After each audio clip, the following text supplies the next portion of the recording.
Aksana kwal kazin lung kam na may bang hungkay upa kwal ke zin kalom lai baby building dang kin making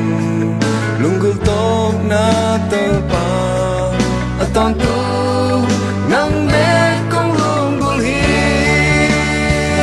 waya to pa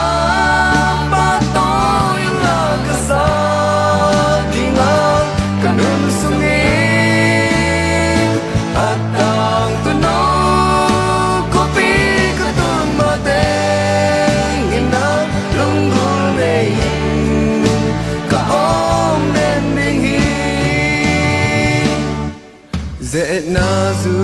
bang le mo sama mo ki te te ki tan zo ki nang dei bang hi zo he ka cha nang lam hak sa ong makai in to pa aton tu nang le kong long bul hi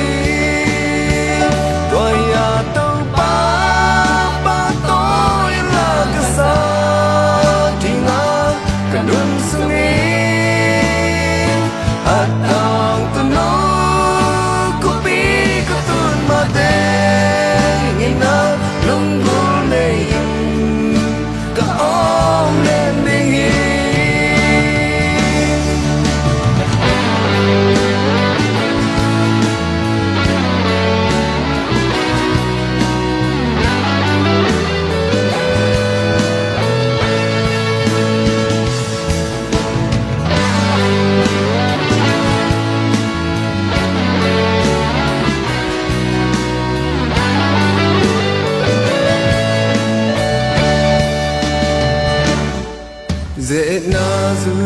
bang le mo sama mo ki te te ki tan zo ki nang dei bang hi zo he ka cha nang lam hak sa ong makai in to pa aton tu